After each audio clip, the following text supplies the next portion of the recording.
Ladies and gentlemen, welcome back to the Cringy Movie Collection Podcast. Ludovica is here. Hi, I'm Ludo and I have problems with my Words. most of the time. Yeah. I'm Raf, and we are back for the first episode after we actually started putting episodes online, which is a weird feeling. And exciting. And please, people, remember to like this video and subscribe to the channel and also click the little bell. No one is listening, though. I don't know what happens when you click the bell, but Please. apparently something very exciting. Oh, I shouldn't have said anything. We are once again talking about a DVD from my DVD collection, which I started in the early 2000s, and thus it contains a lot of trashy movies. You won't find, like, Lord of the Rings in here, or, I don't know, what was a good movie from the 2000s? I don't remember the 2000s. Exactly. So it's not all trashy, but this week we're here with you with a very trashy episode. So which movie? No, the episode isn't trashy. The episode about a very trashy movie. Yeah. And which movie is it? It's called Reign of Fire. It's from the year 2002. Directed by Rob Bauman. And I was really not looking forward to this. We procrastinated quite a bit. Yes, a little bit too much. But how did you happen to have this movie? You don't want to do the intro music then? Intro music. Da-da-da-da-da-da-da-da.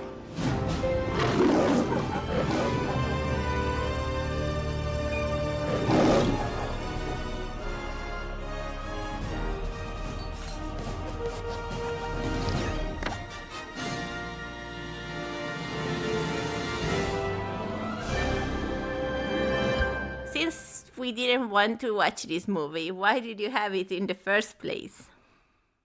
I mean, it's because I have it, and I don't want to throw it away just because it's bad, because, I acquired it. I don't know, it's Hoarder? a weird... Yeah, it's a kind of a hoarding instinct.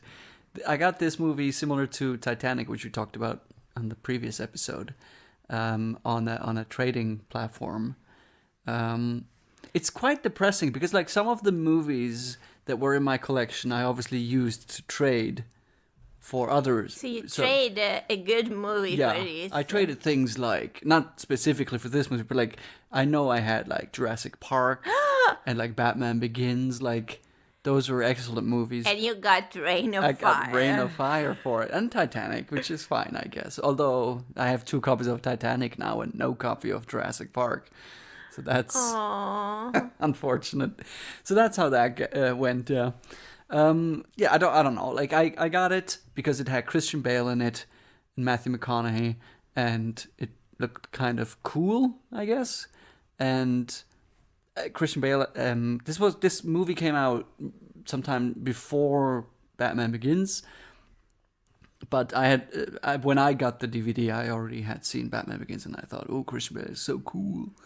And well, I don't know. It certainly didn't carry the movie. Let's put it that way. Oh, okay, yeah. So now I just still have it, but I had no desire to ever watch it again. And this sentiment has not changed. And we will never do. Yeah. But now I watch it too. So I'm going to tell you what this movie is about. Okay. So this movie starts in a really reasonably normal London, even though there is a kid that can go underground just because his mom works in a They're building facility. a metro. Yeah. And underground.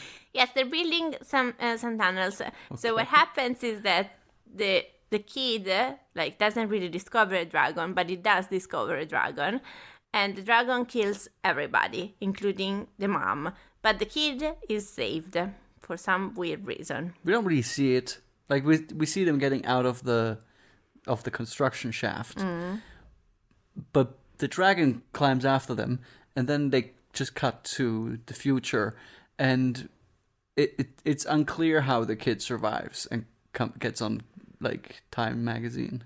Yes, because he was stuck into the elevator with the dead mother, and nobody knows who got him out of there. But see, there is a montage in which Christian Bale tries very hard to tell us the story of how we went from Kid in London to Apocalypse. And apparently there are dragons underneath the earth that were just waiting for the kid to discover them. And they feed on ashes and they destroy everything, and the humans try to nuke them. They mostly nuke themselves, I think, is the idea. They end up just killing everyone who survived the dragons. Yeah. So this leads us to the apocalypse, in which we see that the kid has grown up to have like a kind of a castle full of people that is randomly saved. And they are sexy Christian Bale. Yeah. And his name's Quinn. Quinn. Argue about his sexiness. You don't think he's sexy? Isn't like this the first thing we see of him is like him topless with like muscles and stuff? I don't find Christian Bale particularly arousing. Sorry, Christian. Is he listening? Of course, he rang the bell. So is it one of the 4 views that this video has? Anyway, Americans arrive, and the Americans are Matthew McConaughey, that is bald. Matthew McConaughey. McConaughey. Yeah. All right. That's so hacky. He never says all right in the movie, I think. No, he never does. Oh. I paid attention to it. And it was so close. I think he said like okay one time, and he could totally have said that. But he also just kind of whispers most of his lines, so he might have whispered all right at some point, and I just missed it. I didn't get it. Okay. All right. So Matthew is a dragon slayer because he discovered that dragons have a very good vision during the day and a perfect vision at night, but they can't see anything when it's dusk. No. It's not that they can't see anything. It's that it's slightly worse, right? Yes. It's not like they're blind. No, but this is like the golden hour for dragon slayers. Are you unfamiliar with golden hour? Apparently. Okay, so the reason why he calls it golden hour is because in photography, that hour is perfect because everything is bathed in golden light. So it's golden hour both for photography and for dragon slaying. Yes. And they come with tanks and also with an helicopter that is piloted by a badass woman and some other people that throw themselves out of the helicopter with parachutes. And they're called angels or archangels. It's very tacky, so I wanted to mention it. Uh-huh. So they have this plan to kill the male so that male... because if they kill the male, they solve the problems. So they go to London because the male lives there, and everybody gets killed. So Christian Bale had to go with them, and there's just the 3 of them: the pilot lady, Christian Bale, and Matthew. His name is Denton Van Zandt, by the way. What? That bald guy. And in a very weird way, they managed to kill the dragon. Apparently, there are thousands of dragons, but killing the one male worked, and the movie ends. And apparently, Christian Bale and the pilot lady are in love. Maybe.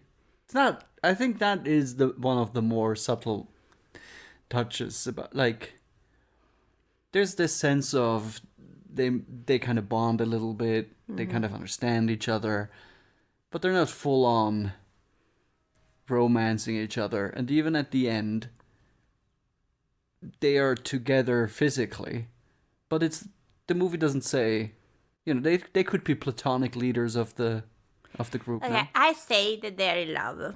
Okay. I feel like there's a lot of stuff in this movie that we did, that is not worth mentioning in the summary. In fact, I think you already said too much, because there's a lot of things that don't go anywhere. You know what I mean? Yes, and this is why, it's difficult to do a summary of a movie when you didn't understand what they wanted to do with the movie. Yeah. But the basic idea, I think, is, what if we had a Mad Max kind of movie where people fight dragons with helicopters? I think... There is not even so much dragon fighting in helicopters. Well, maybe they realized that's not actually that cool, or maybe they didn't know how to make it cool. So the finale is actually on foot. Yes. And honestly, I thought that worked better because at least you kind of knew what the goal and the stakes were. Like, it wasn't just people flying through clouds, which is what the first big action scene is. Yeah, saying random words. That's right. They have like some 3D triangulating thing they stick in the ground, which is explained only after we've seen them do it. And we're like, what the fuck is any of this? It's kind of messy. I think it's an attempt at kind of implicit world building. You know, like they show you without telling you what these things are. It would be too implicit. Well, the problem is that a lot of this doesn't make any sense. Like, why are they growing tomatoes outside of their little sort of hideaway, but they're not allowed to go harvest it? What was the plan there? Everybody knows that England is the perfect ground for growing tomatoes. Why did they choose tomatoes if they have to like harvest something for sustenance? It's not only in England, but it's like they're growing them unattended, supposedly. Yeah. Like they just come back every year, or what? I don't understand how that works. And this is like such a small, stupid detail, but there's so many of these, and they just kind of compound. Should have been peas. Yeah. At least they have a little bit of protein. They're native to England. It's like way better harvest than tomatoes for a community. Yeah. Okay. I think nutrition advice ended. I think if this is a big kind of action movie with sort of a coolness factor to it, the idea that they have wasn't wrong to kind of say, let's get relatively big stars. I mean, I guess Matthew McConaughey was a star. Christian Bale had done maybe American Psycho, so he might not have been known as an action star, but like he certainly could carry a movie. So get these two and really like put them front and center, and I mean that's how they got me to get this DVD. So like it works certainly as on a marketing level. Now we should probably talk about the performances because they stand out in many ways. Yeah, I think that Christian Bale tried very hard. Like Doing he what? really like to make this movie a good one.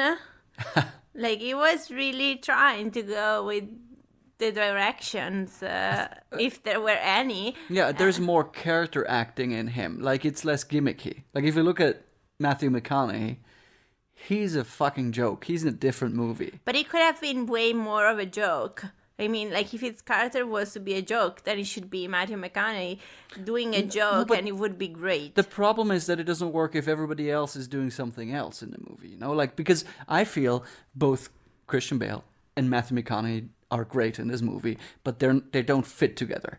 Like, you can't have Matthew McConaughey either growling or whispering every one of his lines, and then on the other hand, you have the subtlety of Christian Bale, who's trying to just, like, realistically depict the emotions that you would go through if you were living through the end of the world. And you would maybe even carry the weight of, it's your fault because you woke up the dragons. You know, like, there's so much that is in that character. And it is being conveyed, but everything else is so ridiculous that it doesn't work.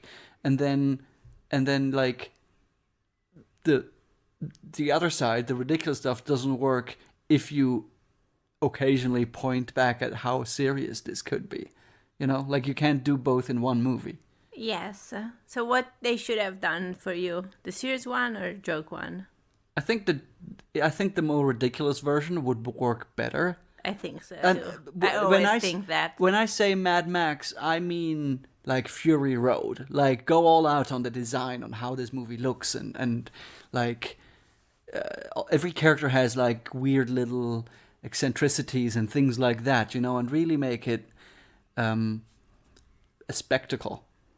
But this movie is way more grounded, and it's trying to do like sort of a realistic take on what would happen if dragons were real and they came back every few million years. Yeah, it doesn't hold up. I think exactly. So if you did the serious version of this, maybe you just have to let go of the idea that it's dragons.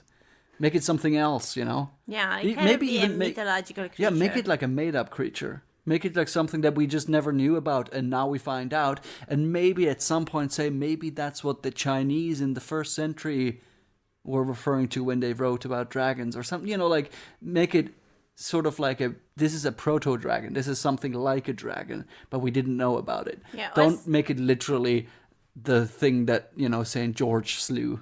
Yeah, they try too much to link it to actual events. Like, apparently the dragon caused the dinosaurs to go extinct, and they caused the glaciation, and it's all about the dragons. Yeah, and but we never had any evidence of that. Yeah.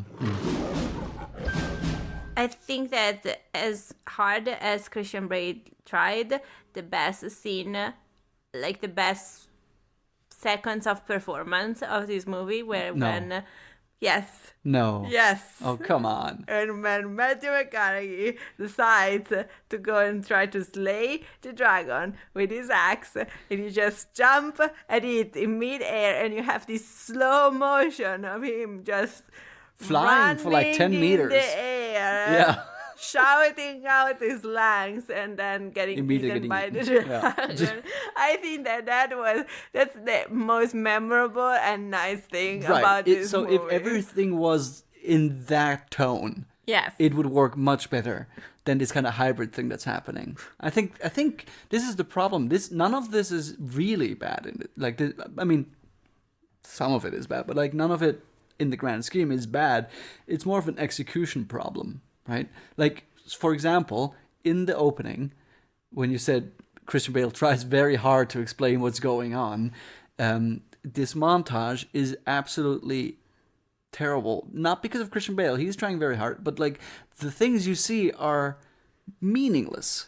There's like it might as well have been a black screen and he just talks to the camera. Like, or you see like the words being written. Yeah, you see him writing the things, and then there's like flashbacks to, I guess, atomic bombs or something. Yeah. It's like it's just the laziest way of doing it. It's almost like maybe they didn't have the budget because they had all these other effects to worry about in the movie. Yeah. But it's like there's a lot of these kinds of things where it's like this comes across as ridiculous because it's poorly executed, not because it couldn't work. Yeah, also like with all the newspaper clippings and the Time magazine clippings, it looks more like a true crime documentary instead of the apocalypse happening. Well, Rob Bowman did X-Files, a bunch of X-Files things. So maybe... And now we know what happened. Maybe. I mean, I'm not particularly familiar with the X-Files, but there's files involved, I would assume. Me neither. Like, I think that the only apocalyptic movie that I saw before this was Shaun of the Dead. The parody of zombie movies, okay. The Time magazine thing. Oh, Time magazine is everywhere. Time magazine is everywhere as the world burns, and they're still publishing. Like, it's such a strange world where, like, there's like a little article about Christian Bale who survived miraculously, and then next to it there's like a picture of the Eiffel Tower in flames. Surrounded by dragons. Yeah. Like, the photographers of Time magazine are top notch.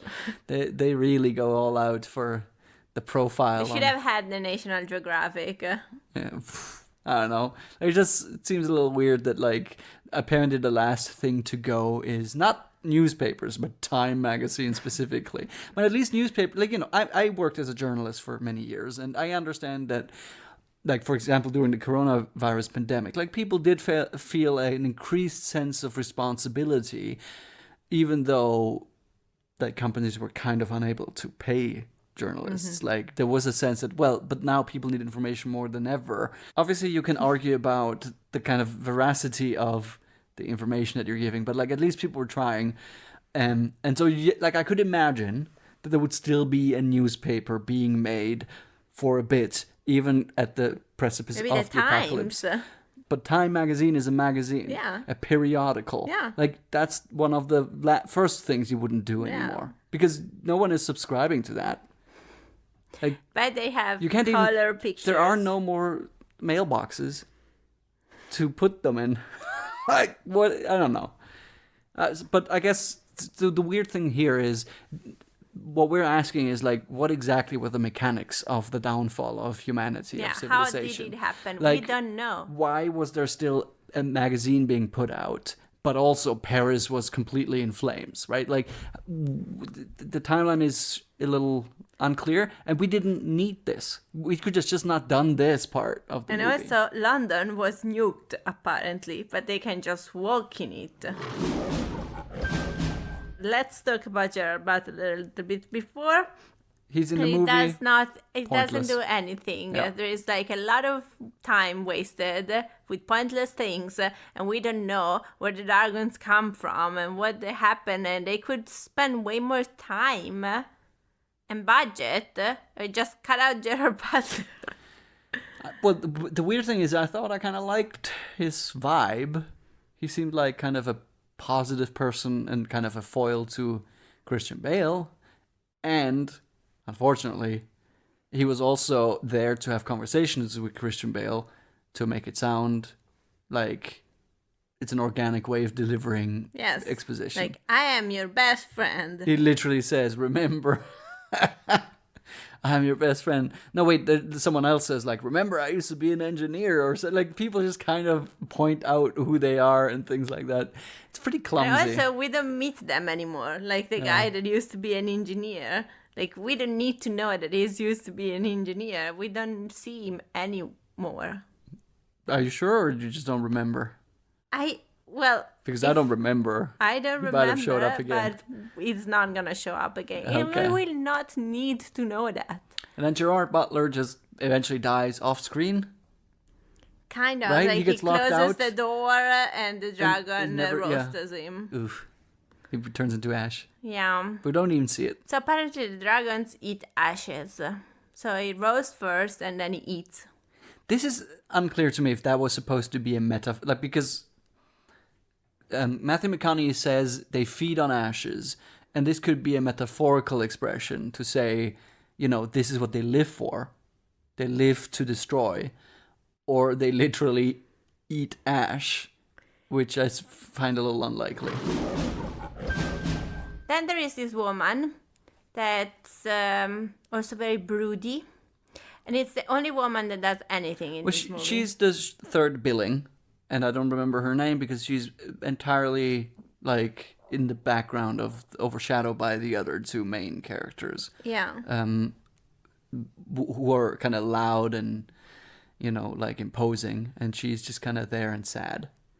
Yeah. But she's the only woman that has a role, because we see that there are women, there are children, so there are women. You said that as if you inferred that from the fact that there are children. Yes, because there are like two women yeah. that are like in the bunk. In the bunkers. Yeah, all the other women we only really see being in bed. They're in bed waiting to be fertilized, and they didn't do anything. Yeah. And this is something that I think that happens in a lot of these like action movies or apocalyptic movies, that's just like, well, now is the time to raise to the action. Yeah. And then there are only males. Like, if it was an apocalypse, I want to go and race to the action. It's three people, and it has to be 2-1. It could be two women to one man, or it could be two men to one woman. Yes, but the woman that we have there is just like a token, because, oh, see, we have a badass woman. There's a lot more emphasis on the two lead actors rather than the lead actress. And also, which is unfortunate. There are no women in the background. There are no women doing things in the background. There are just women staying there in the background. Yeah. So if you're gonna do a post-apocalyptic action movie, it's very important to make it look memorable, to make it look cool, right? Like, you have to put a lot of effort into superficial aspects. How do you let this world come alive? Now, one thing that I would probably not have done is make everything gray. That's what this movie is. It's all gray. I think it's just like to make the ashes effect. See, but that doesn't work. That works for kind of a dramatic take on the post-apocalypse, not on a fun action take. You know, it's unappealing to look at. It's not even I think like the sets look great for the most part. Like the castle that they spend a lot of time in. The castle is very good. Looks really cool. Also, in conjunction with the idea that there's a lot of fires around it, so you have these kind of medieval-looking things, like these scenes. You have the ruins in London, which look craggly and like messed up and everything, but they're all grey. Yeah, but because if you notice the last scene in which they haven't seen a dragon for 3 months, they are all colorful. Suddenly like the it has nice. A green vest, and she has some other color, like brownish thing. So it's an expression of the hopelessness and things like. Again, those choices work in the movie that Christian Bale is in. They don't work in the movie that Matthew McConaughey is in. They are not in the same movie. I really think that's the main thing. Also, like, if we briefly talk about the creature design, the dragon there seems to be a lot of thought that went into this. And also, it's a CGI dragon, and it looks amazing, especially considering this was 20 years ago. Right? Yeah. This is a 20-year-old effect. This was before Fantastic Four, which we talked about on this podcast as well. Oh, and he had the weird, creepy neck. Yeah. Mr. Fantastic, when he stretches, everything is creepy. The Human Torch. Yeah, the dragon is pretty cool. It looks great, and it's not lazy. It's clearly designed kind of like a bat. There are some moments when it looks like it's just hanging in the sky and it flaps its wings too slowly. But when other than that, it looks like a hunting bat. I think that's wasted on this movie. Yeah, they wasted half of the movie trying to make flying battles. That's the other thing. That part just doesn't work at all. What was the plan there anyway? They put nets on the wings, and then the nets fall off, and then they just use a harpoon on the ground anyway. Could they just not have done that every time? Like, isn't that like less effort than fucking helicoptering above a dragon with weird triangular things in the ground? Like, it's so complicated. Yeah, it's a bit too much. And we never see it work. That's the problem, right? They say they can do this. It never works. They tried once. Said that they killed 200 dragons with this method. Off screen. Ludo is a former biologist, and you have a master's don't even start thinking degree. like that. Like, how did you feel about all the weird mentions of like evolution and what up to the last word of the movie? Like it's appalling. it's just buzzwords being thrown. Yeah, like I do like where they exemplify the fact that for some species you just need one male and many females, but yet no species would survive like thousands and like millions of years with just one male. Yeah. Like even if it's like sea lions, there is one of the most skewed sexual issues. You still need more males, and there's always like also females have this trade-off between making a female that is gonna be fertilized and making a male that if he gets to be the alpha male is gonna fertilize everybody, and your genes are gonna go like all the time. So like the sex ratio is not just one to everybody else. Like not even bees do that. They always have systems to make sure of that. Do you also feel like in this movie there's a lot of over explanation for things that just didn't need the explanation? The more they explain, like if they just left at the fish analogy, it would be good. They go on over explaining stuff, just making blatant mistakes. Yeah. And so But of course for the movie it does have to be exactly one. So it's like they would have had to. They could have said there were like 5 males, 1 per continent, and we killed 4 of them, and this is the last one remaining. Okay. Something like that. I feel like there's a lot of these things, not just in the realm of biology, but like, for example, at some point they explain how the dragons make fire. Oh, Why? with these glands. And it's not a crazy, like, it's like something that could exist. But why did they bring it up even? I do think that there are weird, like, parallelism with Vietnam War movies or like the Vietnam War, because they use like, oh yes, it's like napalm, and so they're shooting napalm, and napalm was used in the Vietnam War. Well, in the sense that napalm is something that they're saying is being naturally produced Yes, here. Sure, but it's not because of Vietnam. They're trying to make it look like that, because they also say that once a soldier gets out of the chopper, it has a 17-second life expectancy that is very, very similar to the life expectancy that a soldier that was parachuting to Vietnam had when going out of the chopper. I mean, it borrows very heavily from the war movie in general. It looks like a war movie. I mean, Matthew McConaughey arrives in a goddamn tank.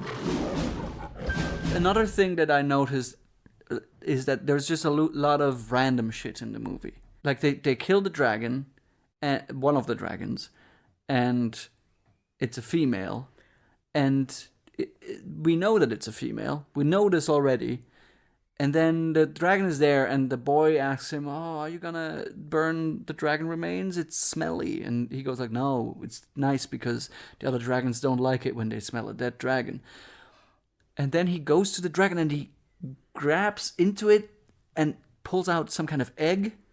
Yeah, that what looks is like that? A dinosaur egg. What is that? What is the point of it? Because it never comes back. Maybe it was fact-checking that what the Americans said was true. Maybe. It's just, but it feels like the scene seemed to set something up, is kind of my point. Like, it looks like they're going to do something. I thought maybe they would use it as a bait for the male dragon. Like, we have egg over here, bitch, you know? Or something, but it's just like, it's just there. It's just a thing that happens in the movie, and there's a lot of things like that. Yeah. Like at the beginning of the movie, there's a mutiny. Oh yes, when they go to do the tomatoes. Leads absolutely nowhere. Yeah, it leads to the dragon arrives immediately, and they have weird tanks with water in it and dragon suit that they never go back exactly. to show. They set up a bunch of stuff that doesn't matter, and you. I thought maybe this tension between the different kind of factions within this group of survivors was gonna be part of the movie, but then it's all the tension between Matthew McConaughey and Christian Bale. To be fair, the mutineers, they are the ones that volunteer to go with the Americans to London, and they get killed all. Now you have a new game for us because the lightning round was scrapped. Yes, but this game is like, I think that we both think that the premise of this movie has potential, but it wasn't very good at delivery it. And even though I blame the person that wrote the script for it, I think that a good director could have done something with it. So let's imagine this movie directed by other directors, and I'm gonna bring you two directors. The first one is like, what if this movie was directed by Tim Burton? Tim Burton? Would it be a live action movie? I don't think so. I think this would be an animated movie. Yeah. The dragons would be very gothic. Very long neck. They would probably be more like gargoyles. In fact, maybe they would be gargoyles. Maybe they wouldn't be dragons. And they would, like, the point would be the gargoyles wait as statues for millennia or something. That would be more believable. That would be more Tim Burton, you know, yeah. like. The movie would work being all grey as a color palette. Yeah. Do you think it would be musical? Oh. That's what Tim Burton would do, right? Like, this is basically nice. like a Nightmare Before Christmas type thing. Like Christmas, Christian Bale will brood and sing and brood. Yeah. So and I think it would have more color, which is important. I think generally, like, a better director would make this more colorful. It would be grey with pops of color to keep you engaged. Yeah. And I think it could work. Okay. And the second one would go in another direction is, what if Steven Spielberg directed it? If then it would be more like Jurassic Park. It would be, because, I mean, there's already a sense that there is some debt owed to Jurassic Park in terms of the creature stuff. And there is that scene that's very similar to the Velociraptor's Crab Gore scene. Yeah. Maybe there would be slightly more awe towards the dragons. like maybe there would be the kind of the intro part that we really didn't need. Maybe it would be more extended, and it would be more like maybe like there would be like a scientist character who wants to study the dragon, right? And they have all this respect for the animal, and maybe that's also like the scientist always gets away alive because he respects the animals. And there would be like a military character who just wants to nuke it, and I think maybe the post-apocalypse wouldn't even. Steven Spielberg doesn't do post-apocalypse. It would be during the apocalypse. It would be all the intro, like the 10 minutes at the beginning of the movie. That would be the whole movie, and it would be much more interesting, much more colorful. The action would be more kind of fantastical, like kind of Indiana Jones-like, where it's like it's more about the set pieces and things. It's less about making it look gritty and dangerous and things like that, but more fun. Yeah, I chose these two directors because I think that they go in the two different directions that the movie could have done. Like with Tim Burton, you would be more like emotional development, and with Steven Spielberg, you would have more focus on the dragons and the creatures actually and what's happening. Can I try? Yeah. What if this movie was directed by Christopher Nolan? It would be very broody. It would be super broody. It would still have Christian Bale in it. Yeah, everybody would die at the end. It would be told in a weird anti-chronological order. Like it would be backwards or something. So maybe we would start with like the last man on Earth, and it would kind of. Like we would discover how we got to that point by going backwards, and then we find out that the last man on Earth was the person who discovered the dragons. Like it would be weird revelations backwards. It would also make sense then that Christian Bale is writing his memoir. Like it's the first montage is basically him writing. And then it would make sense because it's the last man of Earth. It's like an old man dying and he tells the story, or maybe he walks out and like faces the dragon and gets blowed up. What if this movie was directed by James Cameron? There would be more romance between Christian Bale and the pilot. Yes, definitely. Also, it would be crazy. It would basically be Avatar. It would be crazy colorful, right? I don't know. I think so. It would have maybe like an environmental lesson as well. That definitely. Like don't nuke. Yeah. Like it's a bad idea to nuke. Yes. Maybe a pacifist lesson, although that's not really his style. But maybe it would be like a sea creature. Because that's what he likes. That. Yeah, he would be like a manta ray that kind of that evolved to go on land or to evolve to fly. So it would definitely be more blue than gray. Yeah. And then there would be 17 sequels, and we would get the first one right now. James Cameron really likes blue as much as Quentin Tarantino likes blood. What did you love about this movie? The scene in which Matthew McConaughey jumps in the dragon very unnecessarily jumps in the dragon with his axe. Like that. That's great fun. Yeah. Yeah. It's like, why? But also, why not? Yeah. I think I just like the kind of close-up stuff at the end where the dragon really feels like a menacing presence, and it's moving like it's stalking its prey. And then it gets like angry, and you can tell that it got angry because there's like a moment when it like uses its cheek to just smash something out of the way, and it looks so annoyed with everything, and like I just want to eat you now. Like it's great. Yeah. It's wasted on the movie, but on its own, I love it. What do you hate? This is so difficult to explain. Like, I hate how much of this movie didn't really pay off. Like, a lot of this is just throwaway shit. Just stuff that they put in there for world building or to give exposition that is unnecessary. Like, it's just not a tight script. It's unrefined. And I think I hated that. How about you? I could say many things. I could say the women are not doing much or that the biology doesn't work. But I would choose this thing that really bothers me the most. Why are they choosing to grow tomatoes in northern England? Okay. Will this movie remain in the collection or will it be destroyed? I decided that since dragons like ashes, this movie shall be burned. Why do dragons have to be evil? Why? Why we cannot be in symbiosis with the dragons? When we can learn something from them? Well, They can learn evil is something obviously from us. a narrative term that you put on it. But like if the world was overrun by tigers, they wouldn't be evil, but they would be a threat. I guess. So I think that makes great sense. I mean, I think it would be a fun movie that the world's overrun by tigers and we have to fight them with helicopters. I don't know. No, I don't want to kill tigers. They're so cute. They have like this But they're big hunting you. paws. It would be an interesting movie where it's like we kind of learn to live in a world that's overrun by tigers. Yes. Like we go out at specific times when they're sleeping. We wait for them to feed because then they're not going to hunt us, like things like that. And then you get Life of Pi. I feel like that's not at all what Life of Pi is. I think so too. Have you seen Life of Pi? No. Neither have I. I know that So there is maybe a tiger on a boat.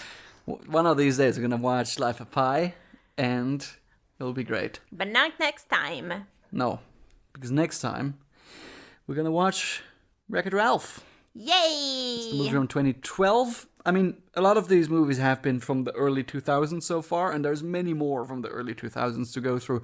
But I figured because the Super Mario Brothers movie is out, we might as well watch a video game movie. Also, I think we need a break from the early 2000s. They're good. Like, there's plenty great early 2000s movies still in the collection. Well, we'll see. Okay. Thank you for listening to us this time. And you will... Oh, I didn't do any commercials. Anyway, sit in your very comfortable underwear. Please like and subscribe to this Sneaking them in. podcast. Roll the music. Roll the music.